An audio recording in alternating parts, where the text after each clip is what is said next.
you're a little kid, you're a little bit of everything. Artist, scientist, athlete, scholar. Seems like growing up is a process of giving those things up, one by one. I guess we all have one thing we regret giving up.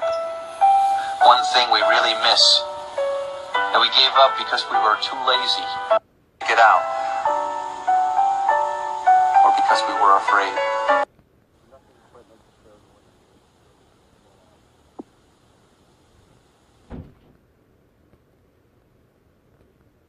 Even wilder when you realize that Marv from the Wet Bandits is the narrator.